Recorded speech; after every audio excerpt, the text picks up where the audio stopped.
Hey friends, Doc David here. Let's talk about relationships and how to keep it fresh.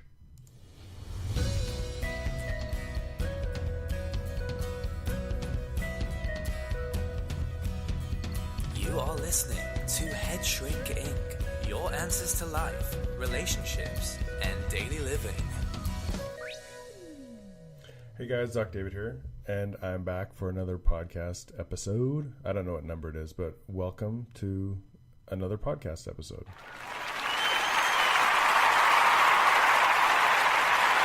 Yes, thank you.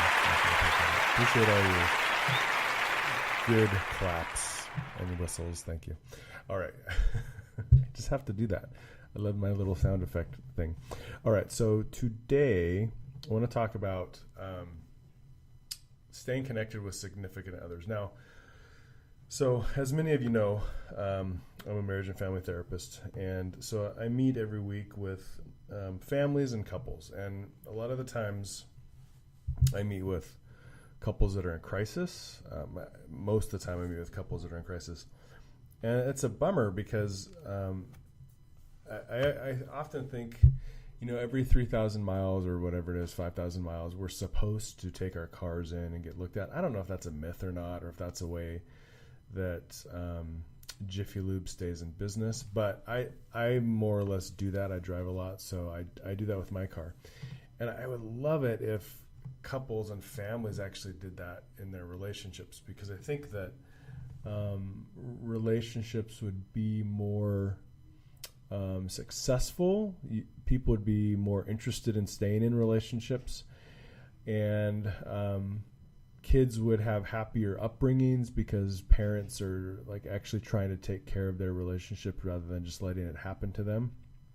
And so as I've been thinking about this, I've compiled a list of ways to stay connected with your significant other.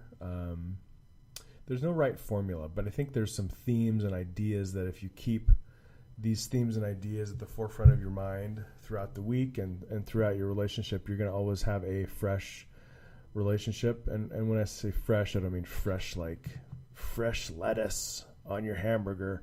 I mean a relationship that's going to sustain over time. It's going to last over a period of 30 to 40 years. Excuse me. So I want to go through a list of these things, and if you're not doing any of these things, I'm going to suggest that you start doing some of these things.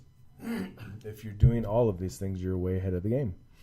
And chances are, if you actually are doing all these things, your relationship is just fine. And people should be looking to you for how to keep their relationship going. So let's get started. So the first one, a lot of these seem like no-brainers, but kindness is the first one. Because there's a lot of times that I'm interacting with couples that are employed full-time. And so I'll ask them, do you treat people like this at work? And inevitably the answer is no, I don't treat people like this at work. And then inevitably also the answer is I treat people at work better than I treat my spouse. And that has got to switch up. You should not be treating people at work better than your spouse or your significant other or even your family.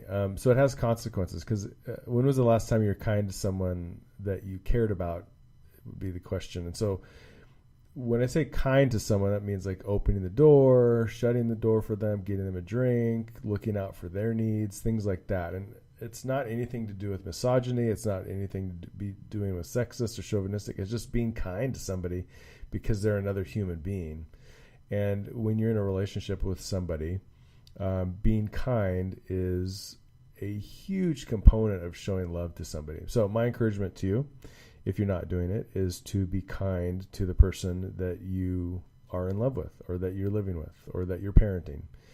And this goes to kids too. Kids, are you kind to your parents? Are you kind to your grandparents? Because it doesn't just go one way, it goes both ways in regards to the whole kindness thing. Another thing to consider is that the other person is important. It's definitely hard to consider another's needs over your own. One of the things that I always joke about with couples that have kids that are babies or toddlers. inevitably you come to this thing, it's your turn to change the diaper. I've changed the diaper 5 times today.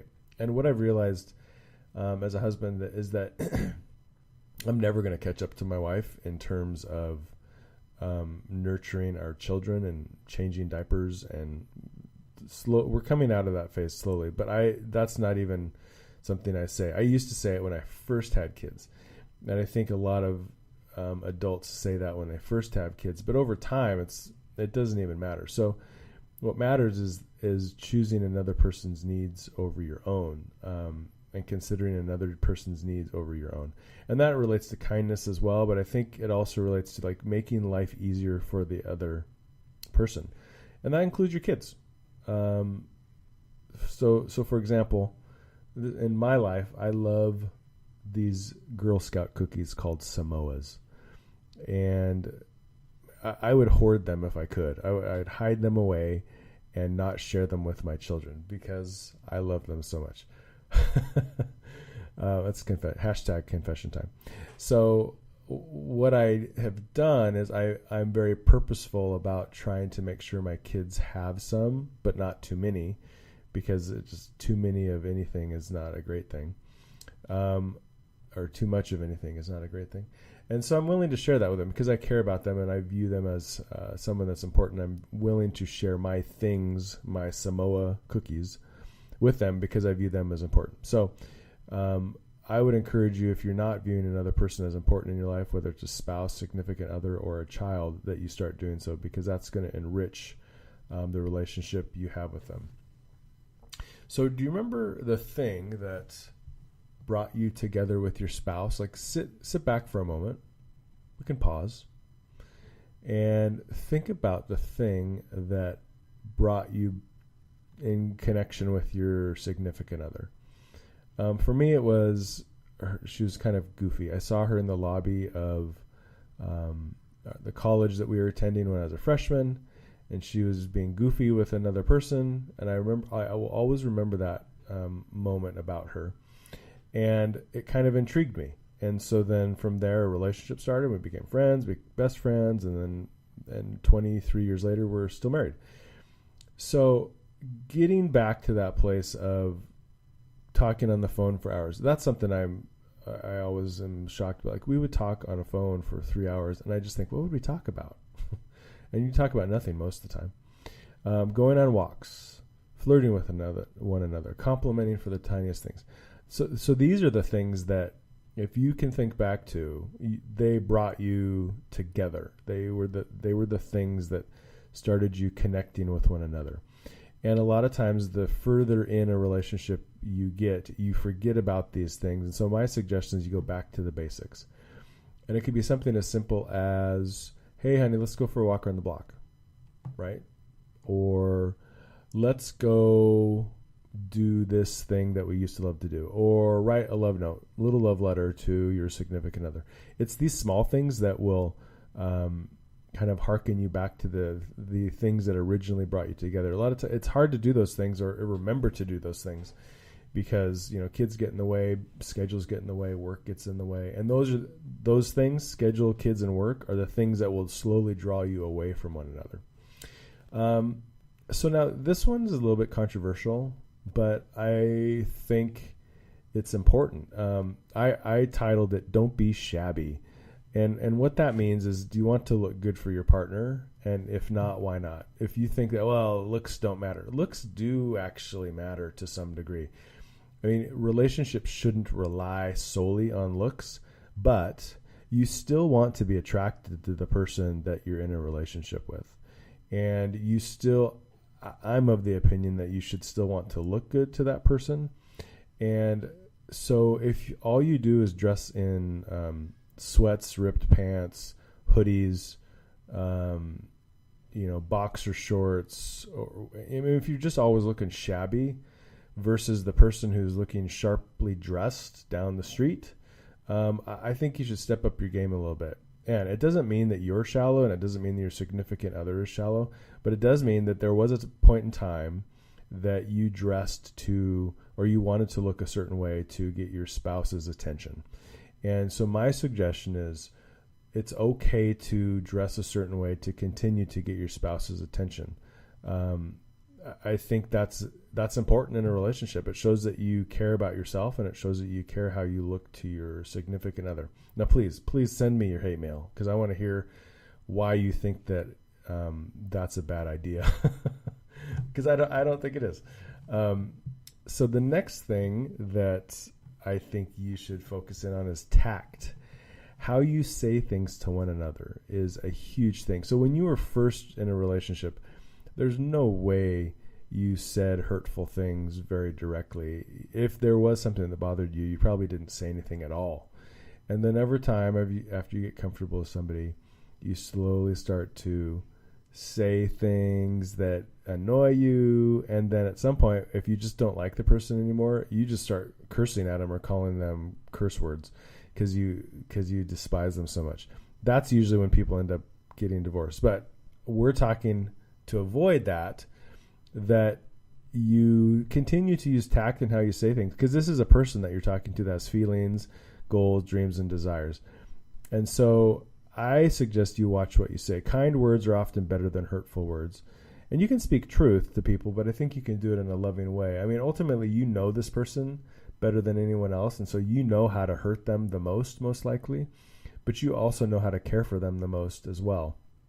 And so when you say these hurtful things, you're kind of doing it to be hurtful. You're not doing it just to give information, because you can give information in tactful and kind ways instead of hurtful and spiteful ways. And so I'd encourage you to increase your tactfulness if you've been married for a long period of time.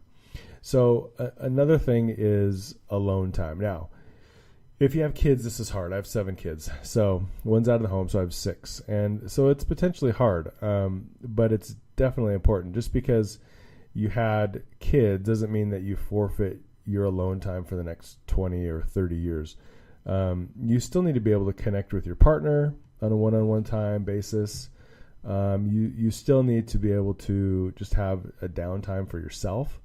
And so if you're not adding that into your schedule throughout the week or the month, I'm going to strongly encourage you that you do that, because if you don't, you start to get overwhelmed and you don't even realize you're overwhelmed until it's just too late and you want out of the home or you want out of a relationship.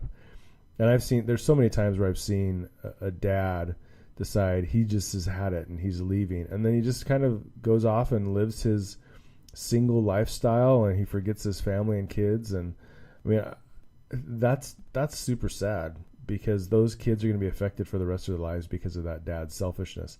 And so if scheduling alone time, meaning either alone time with yourself or alone time with your significant other, if that's something you can do as a preventative means to head off divorce, I would encourage you to do it anytime and every time you can.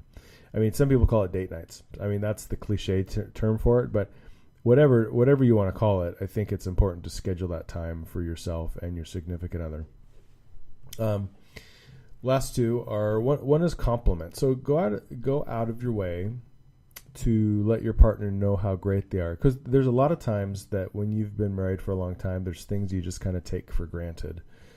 And each of you have roles in the relationship and you do these things. So in my relationship, I mow the lawn and I take the garbage out, right? Those things, if they're not recognized over a period of time, there can be some resentfulness, like, oh, I do all this stuff and I don't get appreciated for it. Well, people do appreciate it, but it's just kind of this common thing that's expected of you. And so it's in human nature to not compliment things that are expected of us.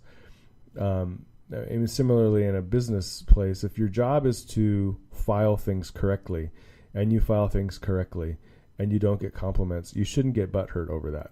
I mean, that's your job. That's what you're supposed to do. You're getting paid for that. But it is nice if the boss does come and compliment you on it. So my encouragement to you in your relationships with your family and your significant other is that you give them compliments, because these small little things go a long way in keeping relationships intact.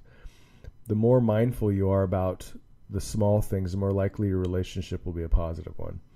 And so finally, the physical touch.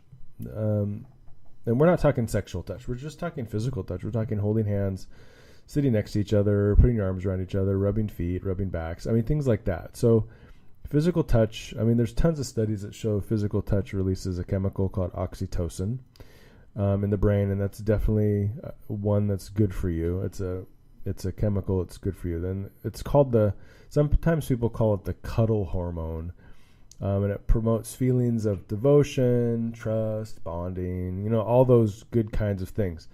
And so if you're not engaging in physical touch with your partner, then I would bet that your relationship currently is kind of distant. And this has to do, I would say this is the same for kids. Kids, it's important. Physical touch is important for kids too. I mean, I think it lets them know that their parents care for them. Their parents want to have interaction with them. Now, the challenge, the pushback I receive from people is like, I'm just not a physical touch person. Okay, maybe you're not. Or my kid doesn't want me to touch them. Okay, maybe they don't. But I don't actually care, because I think that physical touch is something that all people need. And whether they like it or not in the moment, it's still something that you should be doing. Teenagers are notorious for not wanting physical touch. But I encourage parents, you know what?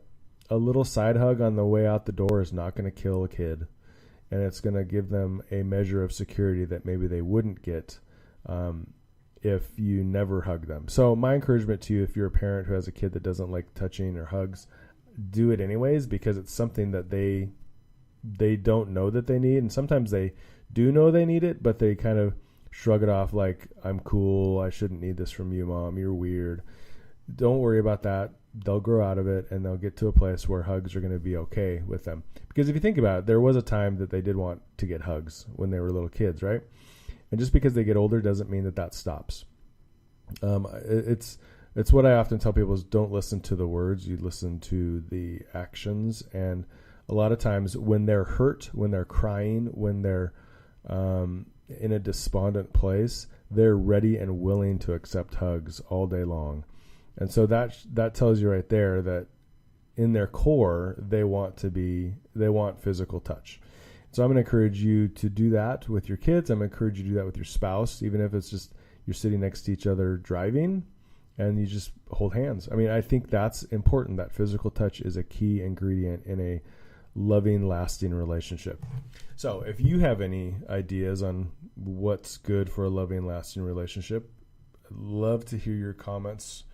Or if you totally disagree with me, I'd love to hear those comments as well. You can email me at headshrinkinc@gmail.com, or you can email me, or you can go to my Facebook page and make a comment there, or you can go to Instagram. And basically, if you search Dr. David Simonson, you'll be able to find me anywhere that you need to find me. Most importantly, you'll find my website, and then that has links to all my other sites. So thanks for listening in, and have a great week.